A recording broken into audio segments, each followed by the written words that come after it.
tiny part of me was on the sun, when it itself exploded and whirled in a great storm until the planets came to be. And this small part of me was in a wisp of the earth.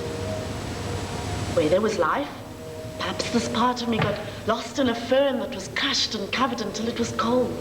And then it was a diamond millions of years later. It must have been a diamond, as beautiful as the star from which it had first come. Or perhaps this part of me got lost in a terrible beast, or became part of a huge bird that flew above primeval swamps. And he said this thing was so small that it couldn't be seen. But it was there, from the beginning of the world. And he called this bit of me an atom. And when he wrote this word, I fell in love with it. Atom. Atom. What a beautiful word.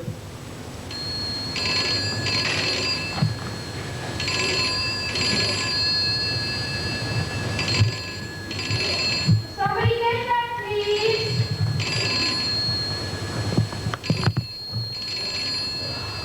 No help. Never any help. Hello? Yes, it is. Who's this? Oh, I hope there hasn't been any trouble at school.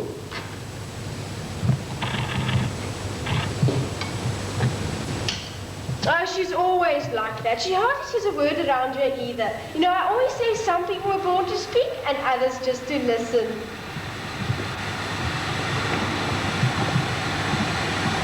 Well, I've been meaning to call you to thank you for that lovely rabbit you gave Matilda. She and I just adore it, and it's got so big it was really thoughtful. Mr. Goodman, I don't want to change the subject or anything, but aren't you that delightful young man till he said hello to a couple of months back at the Hyperama? You were by the vegetables, and I was by the frozen foods. That delightful and handsome young man. Why, they certainly use the expression handsome.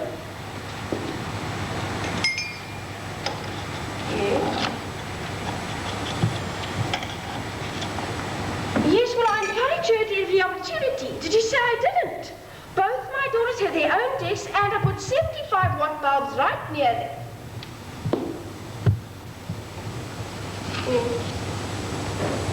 Oh, I think those tears are very much overrated anyway, Mr. Goodman. Believe me, she's nothing like that around this house.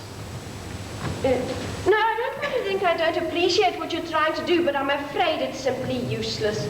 I'd say as long as she's doing well in your class, that's all you should be concerned about. And I'm sure with all those modern techniques she must have, we can find some way to bring her out. That is the phrase, isn't it? Just as well as anyone.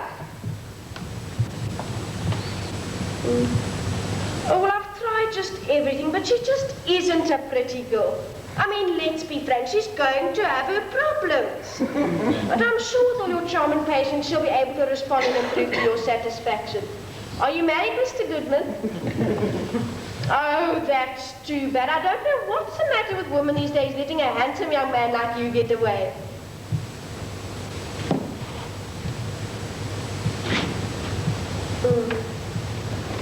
Oh, well, some days she just doesn't feel like going to school. You just set up like she is, and I'm really afraid to put too much strain on her after what happened to her sister. You know, too much strain is the worst thing in this modern world, Mr. Goodman, and I can't afford to have another convulsive on my hands now, can I? I can't tell you how happy I am that you called. You know, you're the first teacher that's ever taken the trouble to call me as a preventative measure, and I truly appreciate that. No, the others call when the damage has been done. And I'm sure Ruth wouldn't have had that breakdown if those stupid teachers down there had taken the trouble to call me. Well, she's never acted strange around this house, but don't you worry about Matilda. There'll be some place in this world for her. And like I said, some were born to speak and others just to listen. And do call again, Mr. Goodman. It's been a true pleasure speaking with you. Bye. Matilda, that wasn't very nice of you to go and tell them I was forcibly detaining you from school. By the way that Mr. Goodman spoke to me, he must think I'm running a concentration camp. Have you got any idea how embarrassing it is to be accused of running a concentration camp for your own children? Well, it's not embarrassing at all. That school of yours is 40 years behind the time anyway. And believe me, you learn more around here than that ugly Mr. Goodman could teach you. You know, I really feel sorry for that man. I mean, I never saw a man with a more effeminate face in my life. When I saw you talking to him by the frozen fruits, I said to myself, good God. For a science teacher, my poor daughter's got herself a Hebrew hermaphrodite. But of course, he's not as bad as Miss Hanley. The idea of her teaching girls gym is staggering. And you have to place me in the embarrassing situation of giving him a reason to call this house at 8:30 in the morning, no less. I didn't say anything. What do you tell them when they want to know why you stayed home once in a while? I told them I'm sick. You're sick, all right. But the exact nature of the illness is not fully realized, but you're sick, all right. Any daughter that would turn her mother in as the administrator of a concentration camp has got to be suffering from something very peculiar. Can I go in today, Mom? You'll go in, all right. Mr. Goodman said he was going to do an experiment. He looks like the type that does his experimenting after sundown. On radioactivity. On radioactivity. That's all that high school needs. He's going to bring the cloud chamber in. What an outstanding event. If you'd told me, I would have gotten dressed to kill and gone along with you. I just love seeing cloud chambers being brought in. You can actually see it. You know, you're giving me a headache.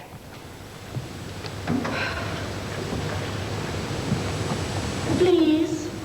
No, my dear. The fortress of knowledge is not going to be blessed by your presence today. I have a good number of exciting duties for you to take care of around the house. Not the least of which is those rabbit droppings. Mom, please, I'll do it after school. If we wait 1 minute longer, this house is going to ferment. I found rabbit droppings in my bedroom even this time. And if you don't start, we're going to start smelling horse and pepper. Well, I could do it after Mr. Goodman's class. I'll tell him ill and ask for a sick pass. Do you want me to chloroform that thing right this minute? No. Then shut up! Do you have any wet and wild down here? It's in the kitchen drawer. So much chunking and driving me crazy. Well, maybe it's in my bag. If you don't hurry up, you're going to be late for school. Well, I couldn't very well go without wet and wild now, could I? Doesn't anyone in this world go to school without that all over their lips? Nobody I know. Except Tilly, that is. And if she'd worn just a little bit yesterday, they wouldn't have laughed at her. Why were they laughing at her? The assembly. Didn't she tell you about the assembly? You didn't tell me she was in an assembly. Well, I only thought of it now. How can I tell you about something until I think of it? Have you ever stopped to consider that? Some crummy science assembly. What is she talking about? Didn't she tell you? I thought she was told the whole world. Imagine standing right in front of the assembly with everybody laughing. Will you be quiet, Ruth? Why were they laughing at you? I don't know. You don't know? My heavens, she was a sight. She had that old jumper on, the faded one with a low collar, and a raggedy slip that showed all over. And her hair looked like old spaghetti. You're exaggerating, man. And she's cranking this model of something. The atom. She was cranking this model of the atom. It had this tower and a crank, so that when you turned it, all these little coloured balls went spinning around like crazy. And there was Tilly, cranking away, looking as weird as a coot, with an old jumper, a raggedy slip and a spaghetti hair, cranking away while some boy with glasses was reading some stupid speech. And all the kids burst into laughter till the teachers yelled at them. And all day long, the kids kept coming up to me saying, "Is she really your sister? How can you bear it?" And you know, Chris Burns comes up to me and says, "She looks like the one that should see the loony doctor." I could have kissed him right there and then. Matilda, if you don't get yourself dressed properly for school, you're never going to go again. I don't like the idea of everybody laughing at you. Because when they're laughing at you, they're laughing at me. And I don't want you cranking any more of those atoms. You're almost out of wet and wild. Well, if you didn't put so much on, it might last a bit longer. Who was that calling? Matilda turned me into the Gestapo. Can I earn a cigarette this morning? Okay. Was it Mr. Goodman?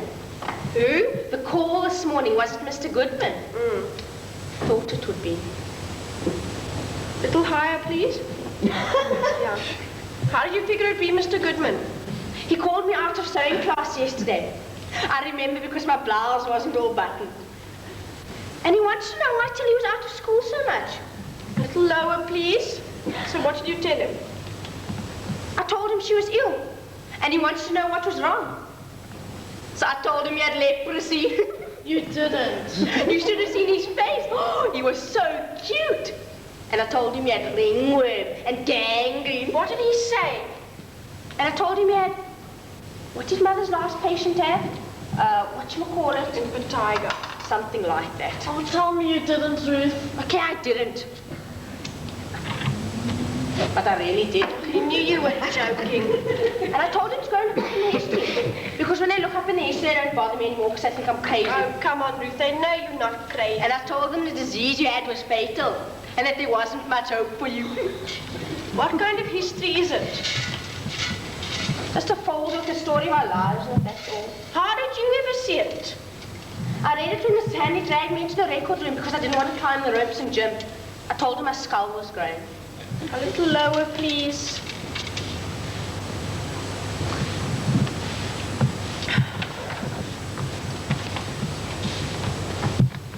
You didn't tell me what kind of history it was, man.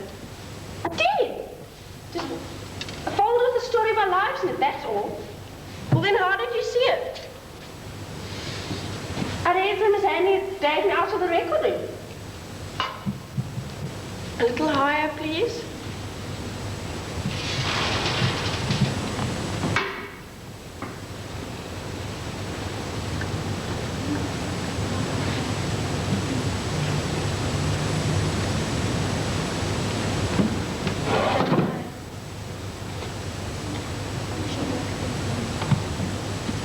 Lower, higher, we should make up your mind. If you change back to camels, it might be worth it. But yeah, these things are revolting. You know, I really did think my skull was growing.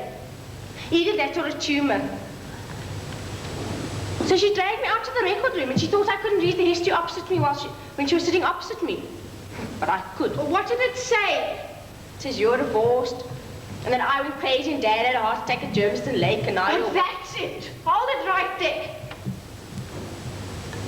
It says I exaggerate and tell stories. I'm afraid of the dark. And what else does it say? I can't remember everything, you know. Well, if you don't hurry up, you're going to be late for school. Remember this, remember that, this, that, this, that.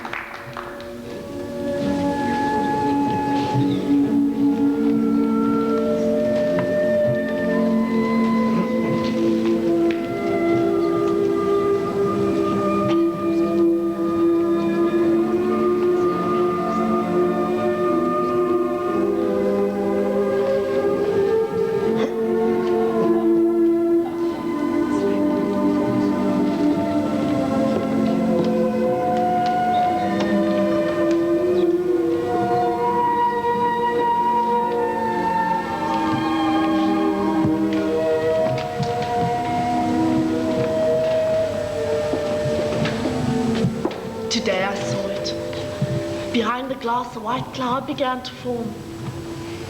He placed a small piece of metal in the center of the chamber, and we waited until I saw the first one. A trace of smoke that came from nowhere, and then disappeared. And then another, and another, until I knew it was coming from the metal. It looked like water sprays from a park fountain. And they went on and on for as long as I watched. And he told me this fountain of smoke would come forth for a long time.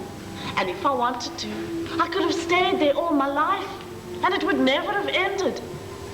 That fountain, so close, I could have touched it. In front of my eyes, one part of the world was becoming another. Atoms exploding, flinging off tiny bullets that caused the fountain. Atom after atom breaking down into something new. And no one could stop this fountain. It would go on for millions of years. On and on, this fountain fountain from eternity.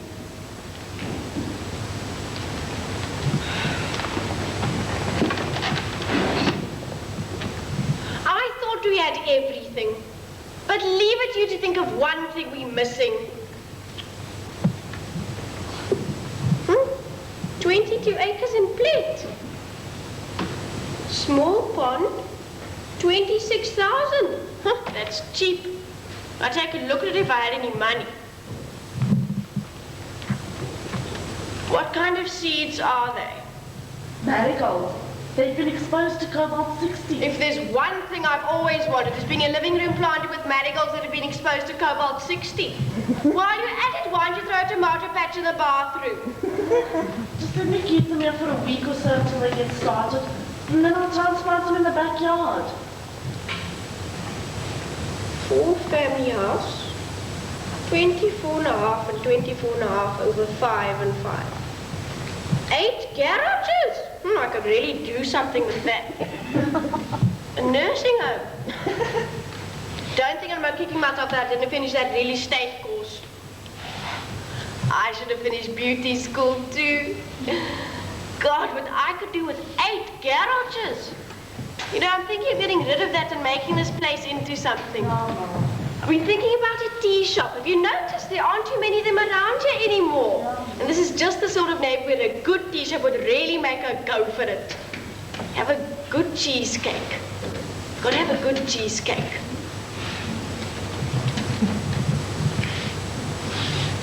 $40 times 10. Well, 40 times 8 if they're falling down, which makes 320 rand a month on the garages alone. I swear money makes money. What is cobalt-60? It's something that causes changes in seeds. Mark, he set the cloud chamber up for me, and he told me about radioactivity and half-life. He even got the seeds for me. What does half-life mean? Well, the half-life polonium-210 is 140 days, and the half-life of radium-226 is 1,590 years. And the half-life of uranium-238 is 4. Do you know you're giving me a headache? Look who's here. It's Nanny. Nanny came all the way out by herself. We need a cigarette for this.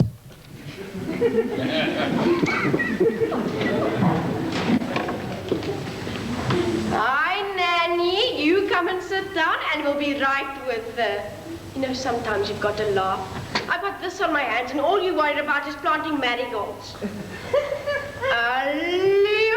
Happy landing.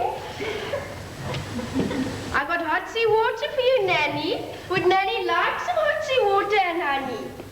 Never seen it to fail. You know, every time I decide to have a cup of coffee, I see this face appear.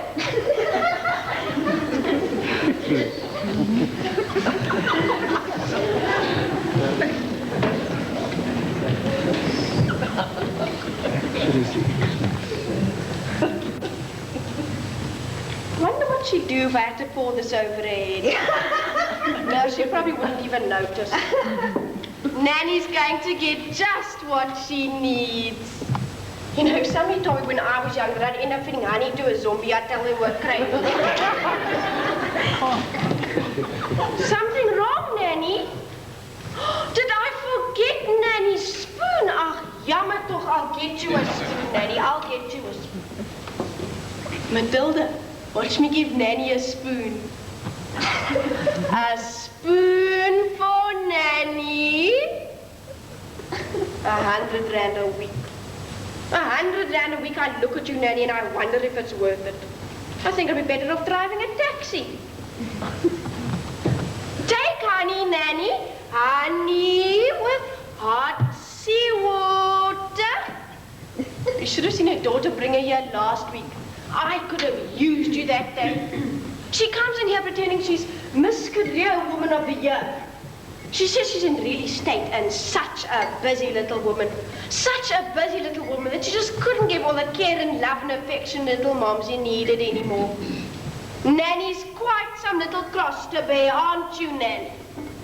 But of course you're not as bad as Mr. Mayo with a tumour on his brain. Or Miss Marion Minton with her cancer. Or Mr. Brom. What is his first name again?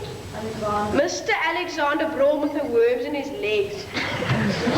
Nanny's quite some little girl, aren't you, Nanny?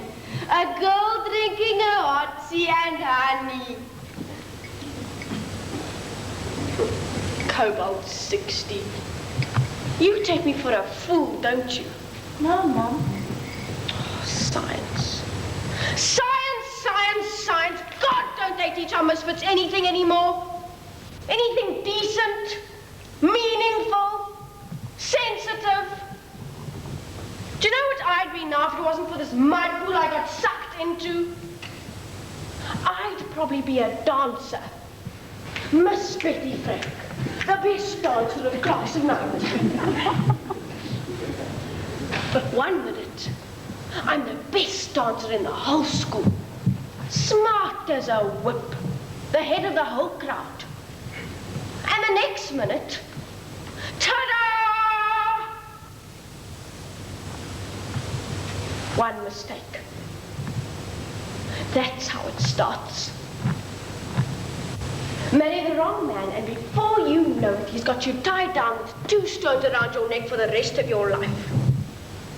Do you know, when I was going to that lousy high school, I was the most respected kid you ever saw.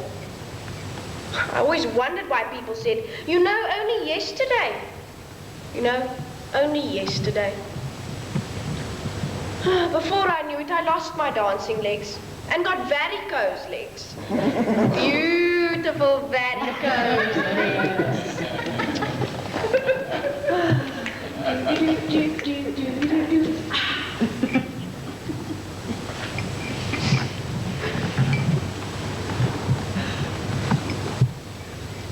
Do you know, everything I thought I'd be has exploded.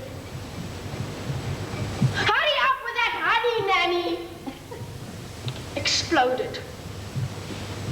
I almost forgot everything I was supposed to be. Nanny's almost finished. Isn't that wonderful? She's almost finished, all right. Nanny's daughter's coming to visit her soon. Would that make Nanny happy? The day Miss Career of the year comes to visit again, I think I'll drop dead. Nobody's too busy for anything they really want to do, don't you tell me? What kind of idiot do people take me for? Don't they know I can see right through them?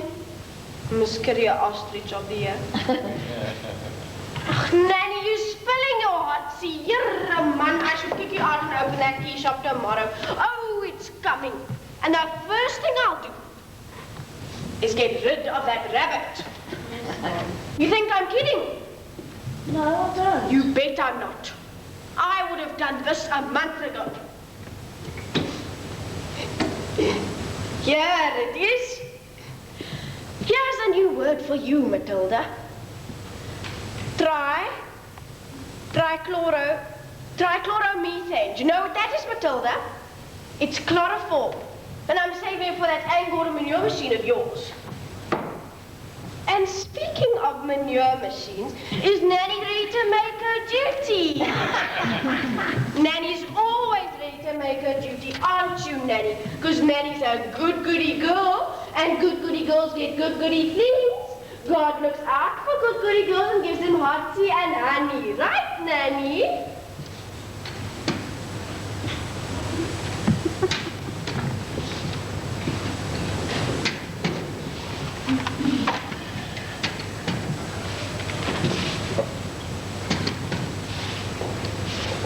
Half-life. You want to know what half-life is? Just ask me. You are looking at the original half-life. I've got one daughter with half a mind, another who's half a test tube, a half a husband, a house half full of rabbit droppings, and a half a corpse. That is what I call a half-life, Matilda. Me and Cobalt 60. The 2 biggest half-lives you ever saw.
glass.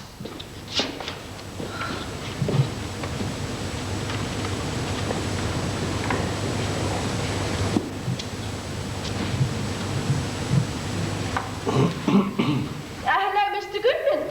Are you Mr. Goodman? Oh, I beg your pardon, Miss Toggerson. Yes, I'll wait.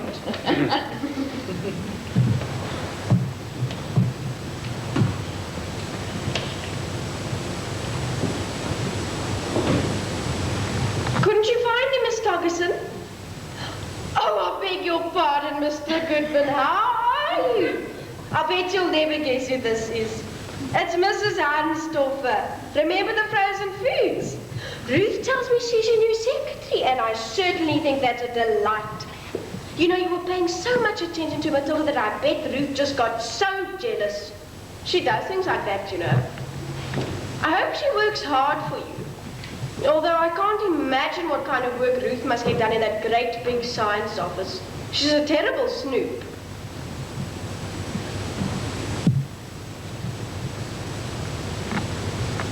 The register! Isn't that charming?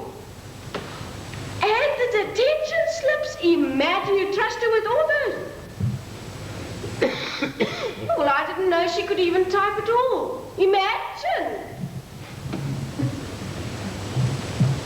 Yes, well, of course, too much work isn't good for anybody either. No wonder she's failing everything. I mean, I never heard of a girl that failed absolutely everything, regardless of what she was suffering from. Or should I say recovering from.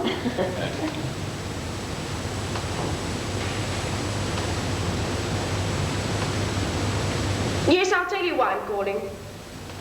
It's about those seeds you gave Matilda. She's had them in the house for quite a while now, and they're starting to grow.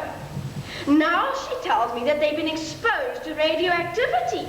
And I've heard such terrible things about radioactivity that I naturally associate radioactivity with sterility.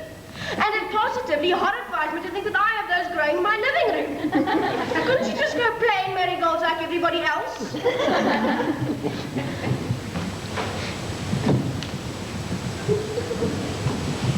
Well, it does sound like an interesting project. No, I'm afraid at this very moment I don't know what a mutation is. Mr. Goodman, I don't want you to think I'm not interested, but please spare me definitions over the phone. I'll go down to the library next week and pick up some little book on science, and then I'll know all about mutations. No, you didn't insult me. I just want to know that I'm not stupid. And I thought prevention was better than a tragedy, Mr. Goodman. I mean, Matilda has enough to worry about without sterility. Now, I was just concerned. But you have put my poor mother's heart to ease. You know, our high schools need more exciting men like you around, Mr. Goodman. I really mean that. Really, I do. Goodbye, Mr. Goodman.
birthday cake last year. Tilly melted them down for school a long time ago. She had no right to do that. But she asked you. She used them to attach a paper straw to a milk bottle, the balloon over it to see if it was going to rain or not. There, it works. You know, I don't want her touching anything on mine unless she's positive I won't be needing it again. You always need candles. Oh, Ruth, your skin just turned ice cold. Sit still, I'll get you a blanket.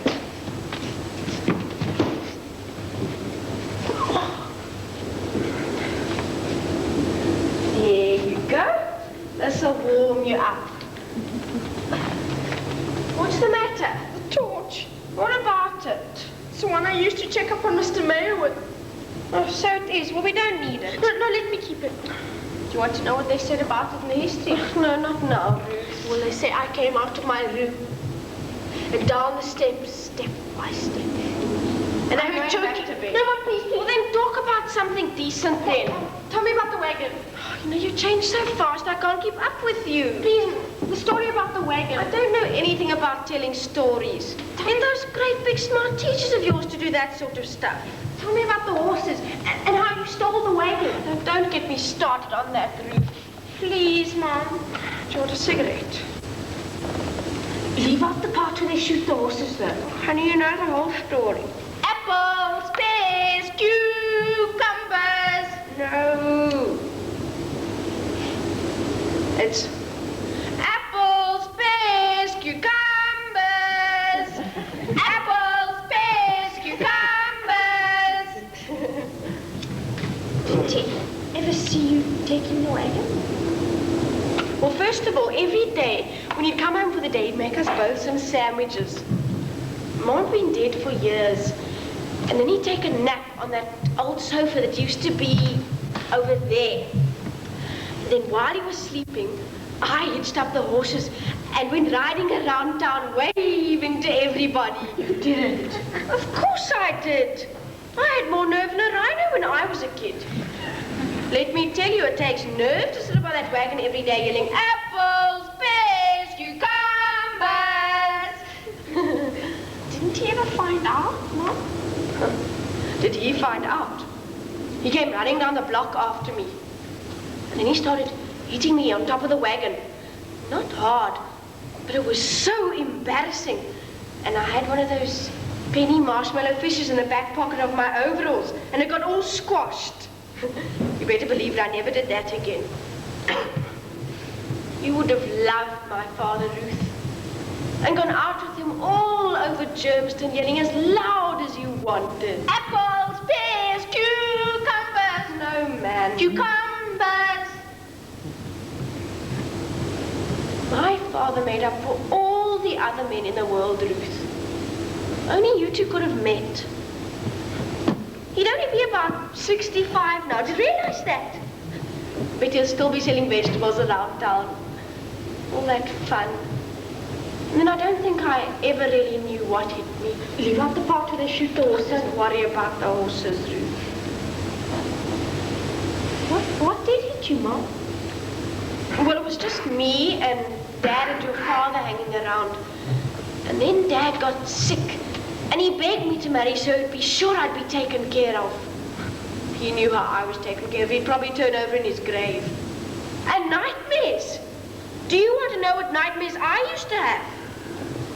I never had nightmares over the fight with your father, or the divorce, or his thrombosis. He deserved it. I never had nightmares over any of that. Let me tell you about my nightmare that used to come back and back. Well, I'm on Dad's wagon, but it's newer and shinier, and it's being pulled by these beautiful white horses. Not dirty working horses, but these are like circus horses with long manes and tinsel.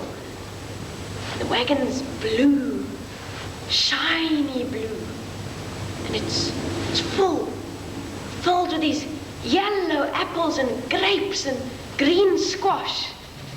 You're gonna laugh when you hear this. I'm wearing this lovely gown that's all covered in jewels, and my hair's piled up on top of my head with a long feather in it. And then these bells, huge bells that are swinging on gold braid that's strung across the back of the wagon. And they're going dong, dong, dong, dong, dong, dong, dong, dong, dong, dong. I'm getting apples, pears, cucumbers.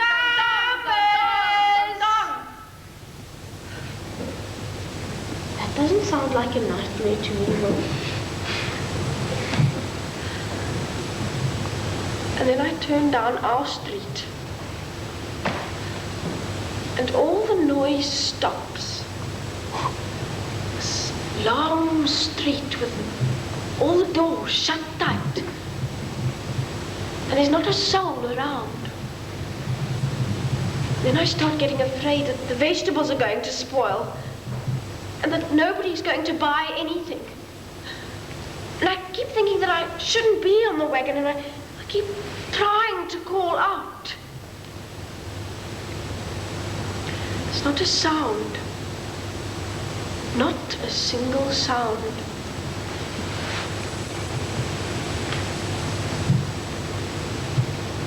Then I turn my head and I see this house across the street. I see this upstairs window.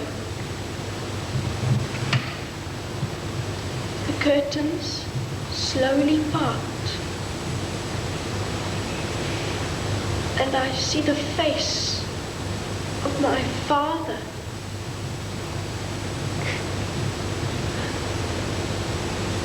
No, Ruth, take that out of my eyes.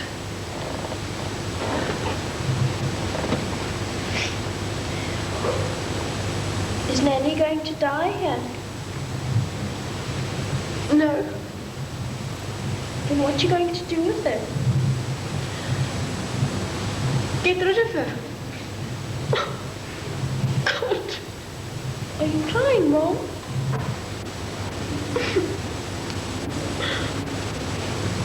What's left for me, Ruth? What, Mom? What's left for me?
are you doing? A little house cleaning. And you're going to help. You can start by getting rid of that rabbit or I'll suffocate the bastard. You don't think I will, do you? You just wait. Where's Ruth? No, she's probably running around the schoolyard in her bra. Mom, they want me to do something at school. Did you hear that, Nanny? They wanted to do something at school. Isn't that momentous, Nanny? Well, I want you to do something around here. Like getting rid of that rabbit. I'm being generous. I'll let you give it away. Far away. Give it to Mr. Goodman. I can't form a thing myself if it wasn't for that sister of yours who throw convulsions 50 years and I hate the house that vibrates. And get rid of those sterile marigolds. They stink. Hi, Nanny. How are you, honey? How would you like to go on a long trip?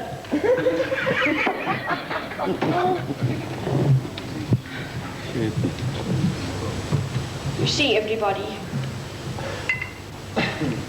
I spent a day taking stock of my life. I added up all the separate departments, and I've come up with 0. 0, 0, 0, 0, 0, 0, 0, 0. And you know how you pronounce that with all your grammatical schooling and fooling? You pronounce it ooh, like a moan. Ooh! Right, Nanny? Right, Nanny? So, by the end of the week, I want you to get rid of that cottontail compost heap, and we'll find you a job down at the cafe. And if you don't do so well with the public, we'll fix you up with some kind of machine. Wouldn't that be nice? Can you believe it? I didn't until Chris Burns came up to me in geography. And then Mr. Goodman told me about it in the 8th period while I was eavesdropping. Aren't you so happy you could burst? Tilly, I'm so proud of you. You know, everybody came up screaming about her, and nobody laughed at her. So I said, she's my sister. My sister. Give me a cigarette. You will have to keep off my personal property. Scratch your back later. I don't want you to touch me. Did he call you? Oh my God, I can't believe it. Did who call you? I'm not supposed to tell you. As Mr. Goodman's private secretary. But you're going to get a call from the school. What is she talking about? I was in a science fair. Oh, Tilly, didn't you tell her? Mom, she's fantastic. She's a finalist in the science fair. There were only 5 of them, out of hundreds and hundreds. She won with all those marigolds over there. They're freaks. Oh, isn't it a scream, Mom? Dr. Vandenberg, the principal, picked her himself. And Mr. Goodman said he never saw a girl do anything like it before, and that she was going to be like another Madame Pasture. So I said, she's my sister. You know, Mom, isn't it crazy? She beat out practically everybody, and nobody laughed at her. So I said, she's my sister, my sister. My God, that must be him. Mom, answer it. Answer it quickly before he hangs up. Mom! Hello? Yes. Just a minute, please. Mom, it's him. Who? The principal. Oh, hang her up. But I told him yeah.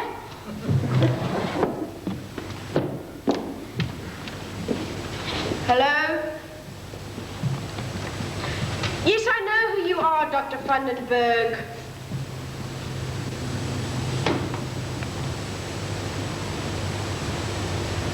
Oh, I see.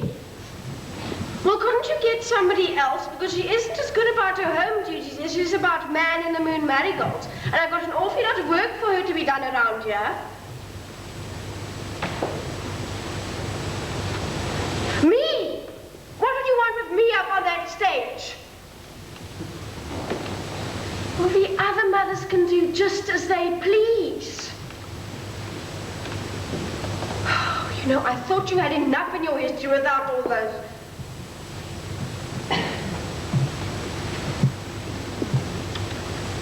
I'll think about it. Good night, Dr. Vandenberg. I said I'll think about it. Well, what did he say? How could you do this to me? How could you let that man call this house? I have no clothes to wear. Do you know that? I look just like you on that stage. Ugly little you.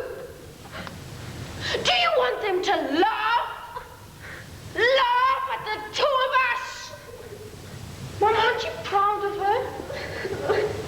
Mom, it's an honor.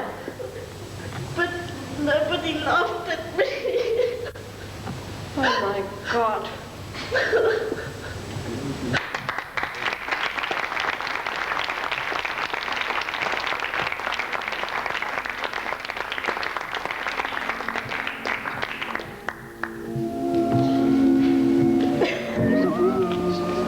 The only competition you have to worry about is Janice Vickery.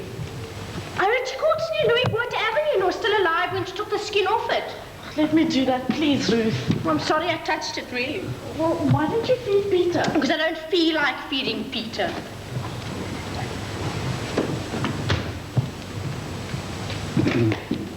Now I feel like feeding him. I heard her scream for 3 minutes after she put it in, because the water wasn't boiling yet. How much talent does it take to boil the skin off a cat and then stick the bones together again? That's what I would like to know. Yeah, I had a dream about that too. I figure she did it in less than a day and she ends up as one of the top 5 winners. And you spend months growing atomic flowers. Aren't you going to finish getting ready? Finish! This is it. Ta-da! Are you going to wear that sweater? Look, don't worry about me. I'm not getting up on any stage. And if I was, I wouldn't have caught dead with a horrible bow like that. Mom put it in. They're going to laugh you right off the stage like when you crank the model of the atom. Didn't mean that, Tilly. The one they're going to laugh at is Mom. What? I said the one they're going to laugh at is Mom. Let me take this off. That's all right, really. Just sit down. I don't want people laughing at you. What made you say that about Mum? I heard them talking in the science office yesterday. Miss Handy and Mr. Goodman. You know, she's getting 50 rand to chaperone the thing tonight. What were they saying? Miss Handy was telling Mr. Goodman about Mom. He wanted to know if there was something wrong with her because she sounded crazy over the phone. So Miss Handy said she was crazy. She always had been, and she couldn't wait to see what she looked like after all these years. Miss Handy said her nickname used to be Betty the Loon. Oh, Ruth, you're hurting me. She was just like you. And everybody thought she was a big weirdo. Yeah, that looks much better. If anybody stuck you in a pot of boiling water, I'd kill them. Do you know that? They said it was hit by a car and Janice scooped it up. And before you could say bingo, it was screaming in a pot of boiling water. Do you know what they're waiting to see tonight? Mom's feathers. That's what Miss Hanley said. Miss Hanley said Mom's idea of getting dressed up was to put all the feathers on in the world and go as a bird. Always trying to get somewhere like a great big bird. Don't tell Mum, it doesn't matter. I didn't tell her anything. I just told her I didn't like the feathers and I didn't think she should wear any. But I bet she doesn't listen. It doesn't matter. It doesn't matter. Do you think I want to be laughed right off the stage with Chris Burns there and all? Laughed right off the school stage with your spaghetti hair and her feathers and Miss Hanley just splitting her sides. Promise me you won't say anything. On one condition. What? Give Peter to me. The taxi will be here any minute, and I won't have all the stuff ready. Did you see my speech? I mean it. Give him to me. He belongs to all of us. For me, all for me. What do you care that you got all those plants? Will you stop? If you don't give him to me, I'm going to tell Mom they're waiting to laugh at her. Where are those typewritten cards? I mean it. Give him to me. Does he mean that much to you? Yes. All right.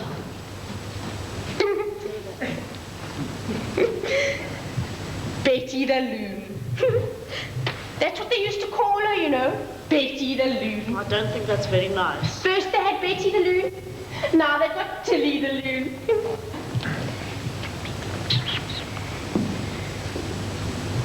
How much does a taxi cost from here to school? Not much. I wish she'd give me the money it costs for a taxi and all this cardboard and flower pots and stuff. The only time she made a fuss of me was when she drove me nuts. Still in a hurry, please. By the way, I went over to Janice Vickery's house to see the pot that she did you-know-what in. And I started telling her and her mother about the worms in Mr. Brom's legs. And she kicks me out because it's junior dinner time. Huh? That Mrs. Vickery kills me. She can't stand worms in somebody else's legs, and she lets her daughter cook the cat.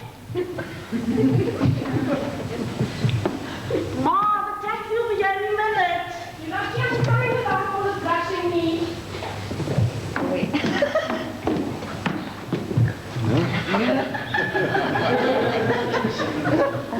Mom, you look beautiful. Don't put it on too thick.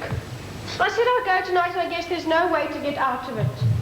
Would you mind telling me how I'm supposed to get up on that stage? Do they call my name or what? And where are you going to be? If you ask me, they should have sent all the parents a typed note of instructions. This is supposed to be such a great event, then why don't they do it properly? Well, you just sit up on the stage with the other parents before it begins. And how long is it going to last? Listen, I don't care if you do win the whole damn thing. I'm not making any speech. I can hold my own anywhere. But I hated that school when I went there. And I hate it now. And the only thing I'd have to say is what a pack of stupid teachers and vicious children they have. Imagine someone tearing the skin off a cat. She didn't tear it off, she boiled it off. You just told me upstairs that the girl tore the skin off the cat with an orange knife. Sometimes you exasperate me. If you've got all those plants in that box, I can manage this folding thing. You know, I've got a headache from doing all these titles. You probably don't even like them. I do. I like them very much. Look, if you don't want me to go tonight, I don't have to. You're about as enthusiastic as a dummy about this whole thing anyway. Sorry. And I refuse to let you get nervous. Put that bow back in your hair. I took it out. What did you do that for? Because it made her look crazy. How would you know what's crazy or not? And if that sweater of yours gets any tighter, it's going to stop the circulation in your chest. Matilda, this bow looks very nice in your hair. I want you to know that there's nothing wrong with looking proper. And if you haven't got the money to look expensive and perfect, people like you for trying to look nice. You know, maybe one day you'll be pretty.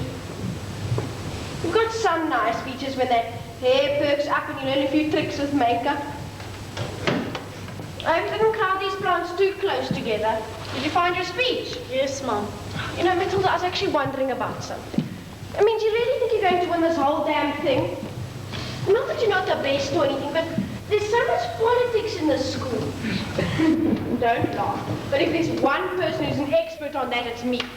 And one day I'm going to write a book and blast that school to pieces. You know, if you're just a little bit different in this world, people try to kill you off. Tilly gave Peter to me. Oh, then you inherited the rabbit droppings I found upstairs. What are you doing with your coat on? I'm going outside to wait for a taxi. Oh, no, you're not. You're going to start in on those rabbit droppings or you won't get another cigarette if you scratch my back with an orange knife. But I'm going to school with you. Oh, no, you're not. You are going to keep company with that corpse in there. If she wakes up and starts gagging, just slip her a shot of whiskey. Oh, quickly, man. Matilda, grab these plants. I can manage the folding thing. Oh, just be careful with them. But, Mom, I promised Chris Burns I'd meet in there. Can't you understand English? I've got to go. Oh, shut up. I'm going anyway. What did you say? Ma, come on. Please, Matilda, tell that man to stop blowing his hooter. Hurry up, lovey.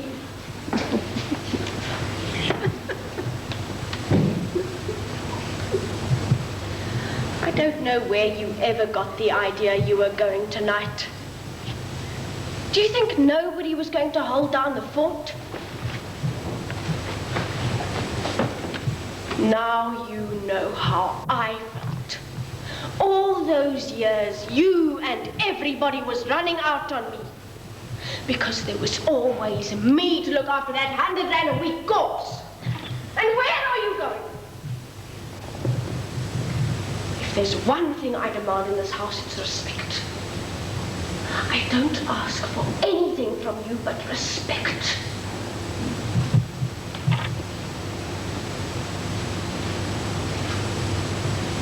Why are you so ashamed of me?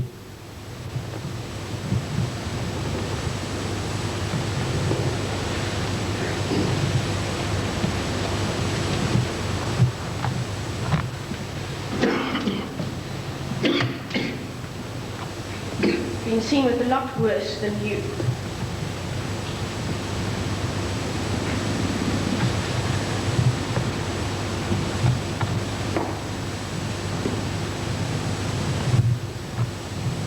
I don't even know why I'm going tonight. Do you know that? Do you think I give one goddamn about this whole thing?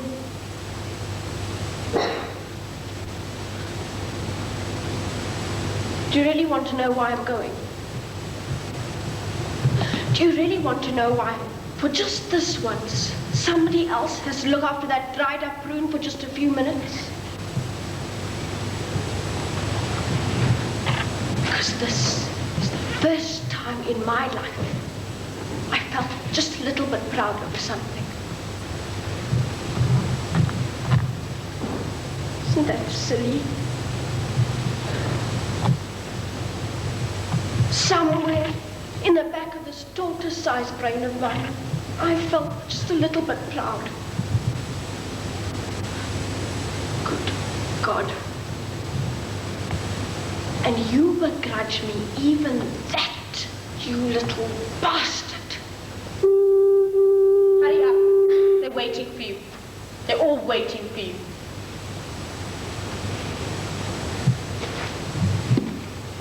I hope this paint is dry. Who's waiting for me? Everybody, including Miss Hanley.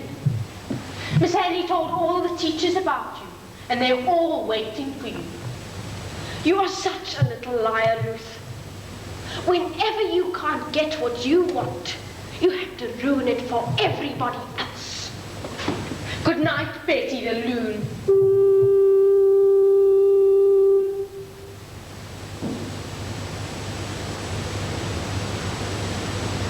Put your coat on. What for? Take this thing and go with Matilda. I don't feel like going anymore. Get out of here! Not till he's going to blame me you're not coming. And take the rabbit away from me.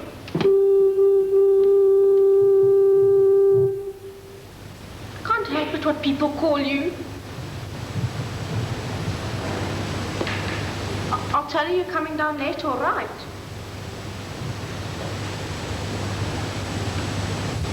Don't answer me, what do I care?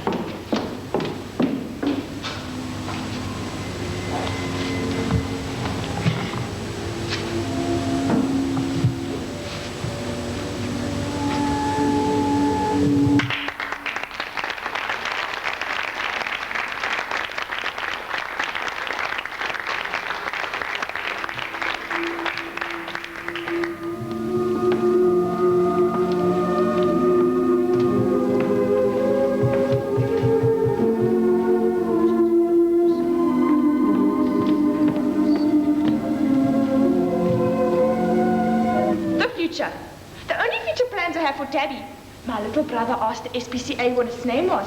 We went to pick it up, and they said it was called Tabby. But I think they were only kidding him.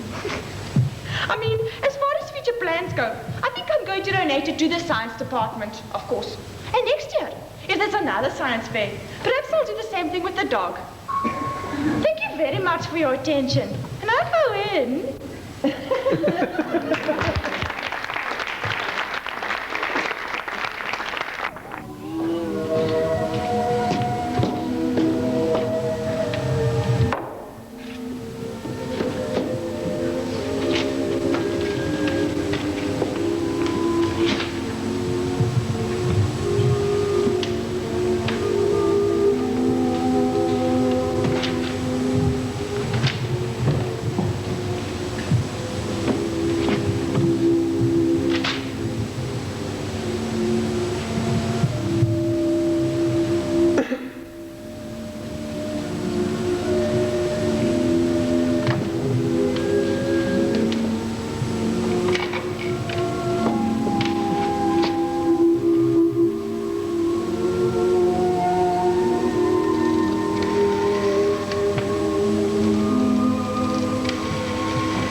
your goddamn business who I am.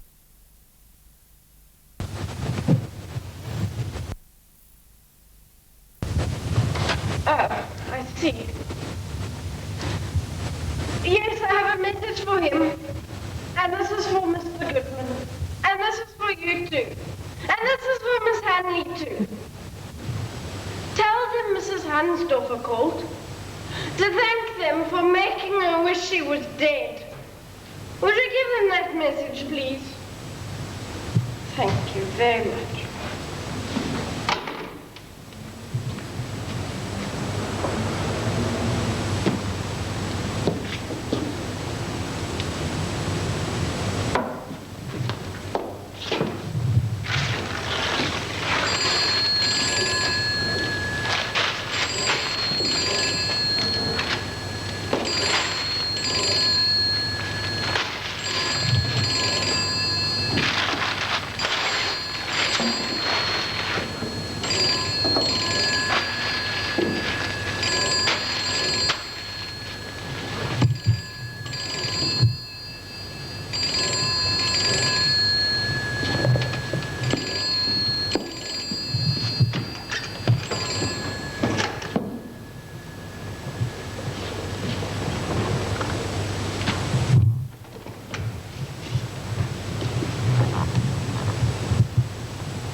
This is Mrs. Hansdorfer. I'm sorry if I frightened you. I wouldn't want you to think that Nanny had deceased or anything. I can imagine how terrible that would be. Terrible tragedy that would be, Miss Career Woman of the Year.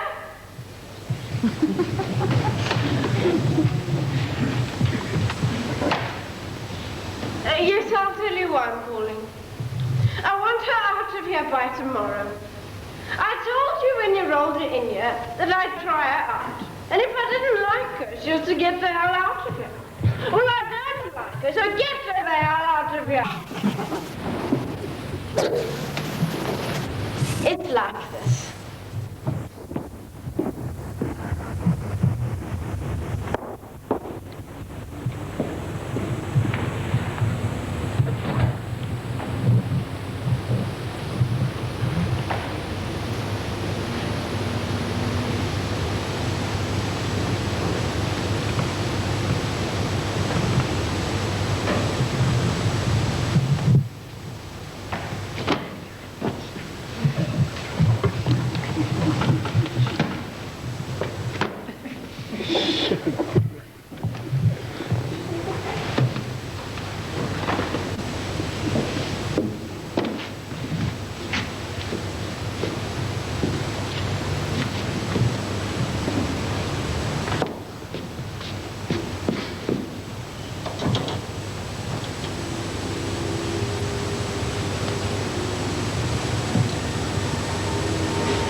past, the seeds were exposed to various degrees of gamma rays from radiation sources at the university.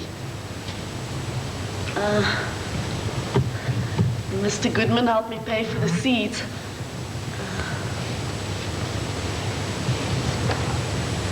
Their growth was plotted against time, the present. The seeds which received little radiation have grown into plants which are normal in appearance. The seeds which received moderate radiation have given rise to mutations such as double blooms, giant stems, and variegated leaves. The seeds which were closest to the gamma source were killed or yielded dwarf plants. The future. After radiation is better understood, a day will come when the power from exploding atoms will change the whole world we know. Some of the mutations will be good ones, wonderful things beyond our dreams. And I believe this with all my heart. The day will come when mankind will thank God for the strange and beautiful energy from the atom. Mom? Mom?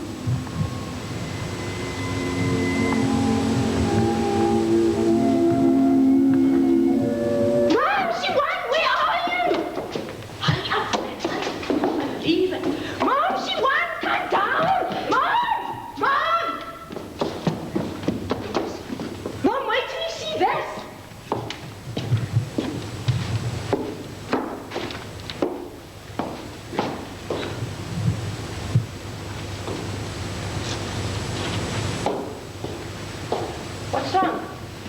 Why did you tear the papers off the windows?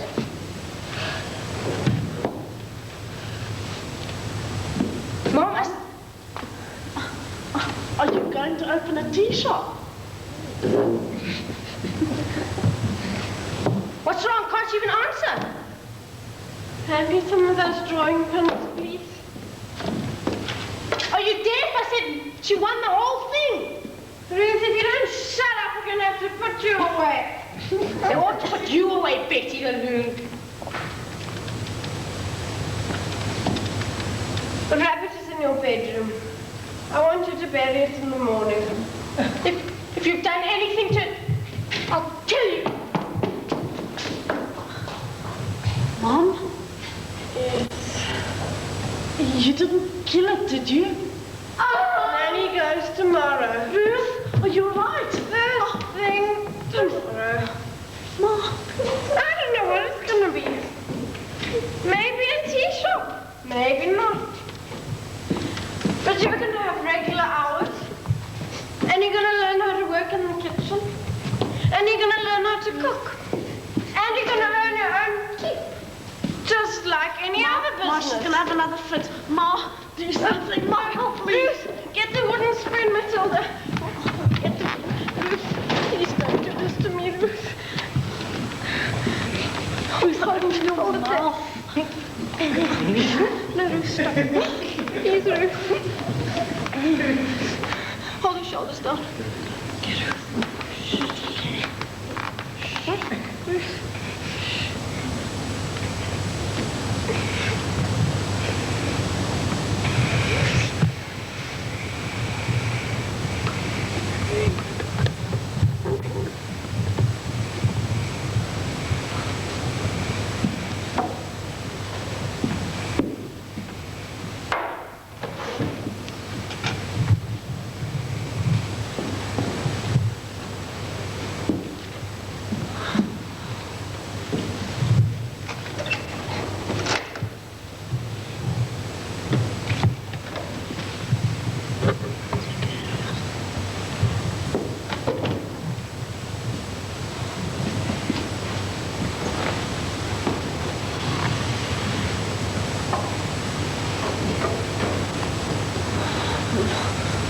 Shall I call the doctor? Shall I call the doctor?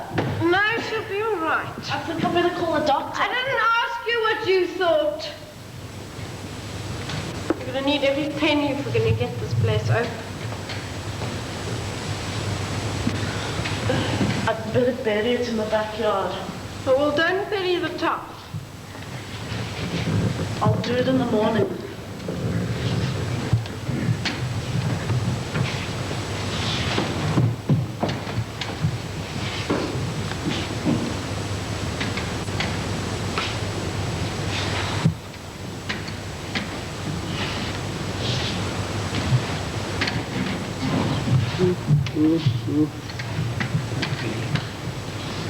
Matilda. Yes, Mom? I hate the world, Matilda. Do you know that? Yes, Mom. I hate the world.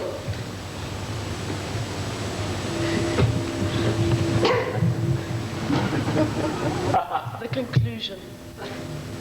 My experiment has shown some of the strange effects radiation can produce and how dangerous it can be if not handled correctly.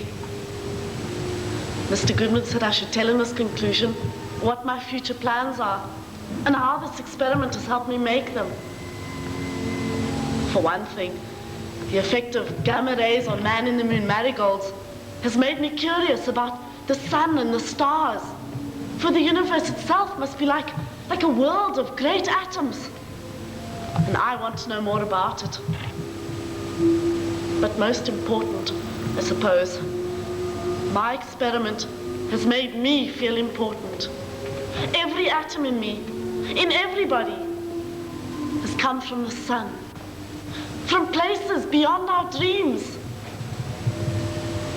The atoms of our hands, the atoms of our hearts. Atom. Atom. What a beautiful word.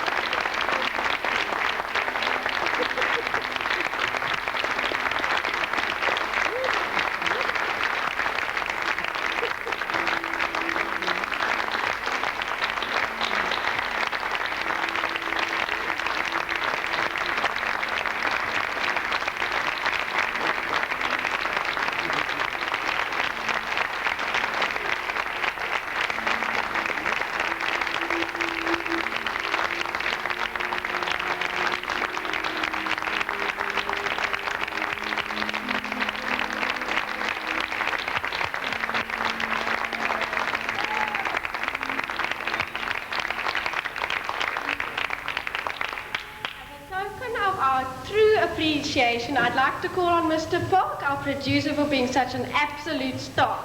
Mr. Park?